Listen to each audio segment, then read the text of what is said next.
छिटपुट लड़ाइयां लड़ रहा है, ये एक सच्चाई है। और एक दिन ऐसा आएगा कि इन देशों के बीच होने वाले छोटे मोटे झगड़े फुल स्केल वार में कन्वर्ट जरूर होंगे। और चाइना इसके लिए एक तगड़ी प्लानिंग भी कर रहा है, जिसमें भारत के मित्र राष्ट्रों को कमजोर करना और अपने दोस्तों की संख्या बढ़ाना, इस प्रकार के टैक्टिक्स चाइना की प्लानिंग में शामिल हैं। चाइना की क्या प्लानिंग है, इसकी कंप्लीट जानकारी तो हम अगली वीडियो में प्राप्त करेंगे, जिसे देखने के लिए अगर आपने अब तक हमें सब्सक्राइब नहीं किया है तो अभी सब्सक्राइब करें और साथ में दिया गया बेल आइकन जरूर दबाएं ताकि अगले वीडियो का नोटिफिकेशन आपको तुरंत मिल जाएगा। फिलहाल आज के इस वीडियो में हम देख लेते हैं कि अगर इन देशों के बीच एक फुल स्केल वॉर शुरू होता है तो विश्व के अन्य देश भारत और चीन में किसका साथ देंगे। अगर आप भी इस वर्गीकरण से एग्री करते हैं तो इस वीडियो को लाइक करते हुए ज्यादा से ज्यादा शेयर करें। और आपके हिसाब से कौन सा देश किस देश की साइड लेगा, अपनी राय वीडियो के नीचे कमेंट में लिखकर जरूर बताएं। तो चलिए शुरू करते हैं।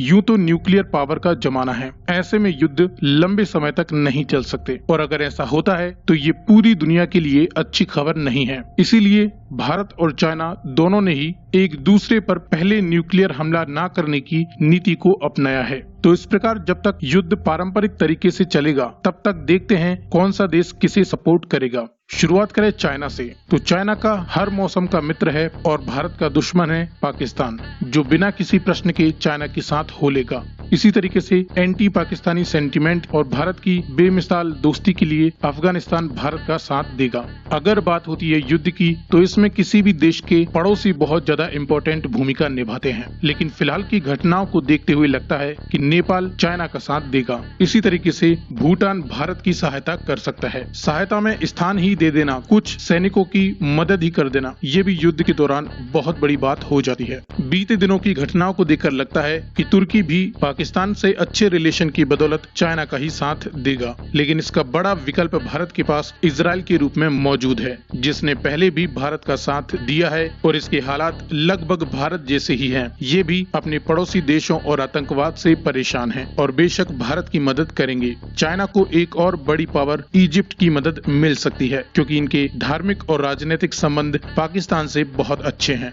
लेकिन इसका भी बड़ा विकल्प भारत के पास जापान के रूप में मौजूद है। जापान के चीन से संबंध सही नहीं है। जापान ने पहले भी चीन पर युद्ध में जीत हासिल की है और पिछले कुछ वर्षों में जापान और भारत के संबंध बहुत ज्यादा मजबूत हुए हैं। इसके बाद चीन ने जिस प्रकार से पाकिस्तान को अपने साये में लिया है, उसी तरीके से पूरी दुनिया से कटे हुए और विभिन्न प्रकार के घातक हथियारों का परीक्षण करने वाले नॉर्थ कोरिया को भी चीन ने अपनी तरफ मिला लिया है, जो कि चीन के लिए युद्ध में एक बहुत ही बड़ा प्लस पॉइंट साबित हो सकता है। लेकिन जितनी बड़ी ताकत नॉर्थ कोरिया है, उतनी ही बड़ी एक ताकत भारत की तरफ फ्रांस के रूप में मौजूद रहेगी। फ्रांस भी कट्टर इस्लामिक आतंकवाद से परेशान है। फ्रांस ने पहले ही अपने देश में इमामों द्वारा फैलाए जाने वाले अंधविश्वासी ज्ञान की प्रथा को समाप्त कर दिया है और इसके रिलेशन भारत के साथ काफी अच्छे हैं। फ्रांस युद्ध में भारत की मिलिट्री से लेकर नए टेक्नोलॉजिकल हथियारों से काफी मदद कर सकता है।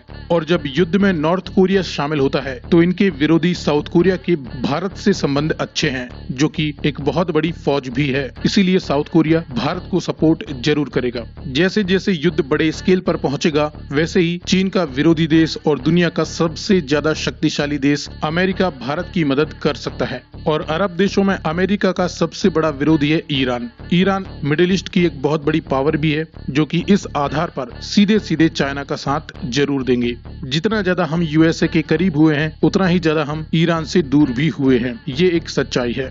इसके अलावा तुर्की और पाकिस्तान के सपोर्टिव देश हैं सीरिया, लेबनान और कुवैत। ये भी इस युद्ध में तुर्की के बलबूते चाइना का ही साथ देंगे। उसी प्रकार से ईरान के अपोजिट देश हैं United Arab एमिरात, kingdom of Saudi Arabia और जॉर्डन। ये देश भारत की तरफ हो जाएंगे। दोस्तों, ये तो वो देश हैं जो सीधे सीधे चीन और भारत के बीच अगर कोई युद्ध होता है तो उसमें इन दोनों देशों की मदद करेंगे। इसके अलावा कुछ देश हैं जो न्यूट्रल होंगे, यानी युद्ध के शुरुआती दिनों में ये किसी का भी पक्ष नहीं लेंगे। साथ ही इनडायरेक्ट मदद जरूर कर सकते हैं। इसमें सबसे बड़ी शक्ति है रसिया। अब आप सोचेंगे कि रूस हमेशा ही भारत का साथ देता है, तो यहाँ पर एक कंट्रास्ट बनता है अमेरिका और रूस के बीच। रूस के चीन से संबंध अच्छे हैं और साथ ही रूस और अमेरिका के बीच कट्टर दुश्मनी है, और भविष्य में अमेरिका के साथ अगर रूस को युद्ध करना है तो चीन उसका सबसे बड़ा पार्टनर होगा, क्योंकि चीन और रूस दोनों ही अमेरिका के दुश्मन माने जाते हैं। अगर अमेरिका भारत की साइड लेता है, जिसके ज्यादा चांसेस हैं, तो रूस इस युद्ध में सीधे सीधे शामिल नहीं होगा। हालांकि वह भारत को इनडायरेक्ट मदद जरूर कर सकता है या मौका पड़ने पर दोनों देशों के बीच हालात बिगड़ने पर समझौता भी करवा सकता है। लेकिन एक बात क्लियर है कि रूस भारत के खिलाफ चीन का साथ नहीं देगा। ओवरऑल अगर रूस ने भारत की साइड ले ली तो इस युद्ध का पलड़ा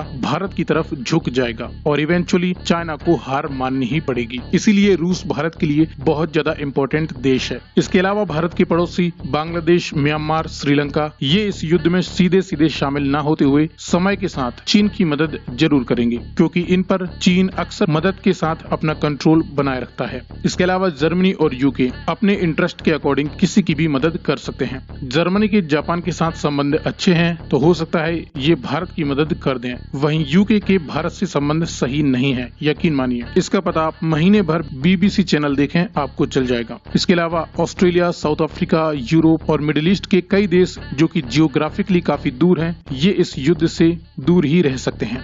दोस्तों, फिलहाल की विश्व राजनीति को देखते हुए और चाइना और भारत के अन्य देशों के साथ संबंधों के आधार पर अगर इन देशों के बीच निकट भविष्य में युद्ध होता है तो ये वो देश हैं जो एक दूसरे की मदद करेंगे। इसे देखकर भारत का पलड़ा ज्यादा भारी लगता है। रूस, अमेरिका, फ्रांस, जापान जैसे देश अगर भारत की साइड लेते हैं तो चाइनीज गठबंधन ज्यादा समय तक टिक नहीं पाएगा, और चीन भी इस बात को अच्छी तरह जानता है। इसीलिए अगली वीडियो में हम बताएंगे कि चीन किस तरीके से भारत के दोस्तों को कमजोर कर रहा है। फिलहाल इस वीडियो में दी गई जानकारी पसंद आए तो इसे लाइक करते हुए ज्यादा से ज्यादा शेयर करें, और आपके अकॉर्डिंग किस देश को इस सूची में और शामिल होना चाहिए था, अपनी राय वीडियो के नीचे कमेंट में लिखकर जरूर बताएं। आगे भी इसी प्रकार के इन्फॉर्मेटिव वीडियोस पाते रहने के लिए चैनल को सब्सक्राइब करें।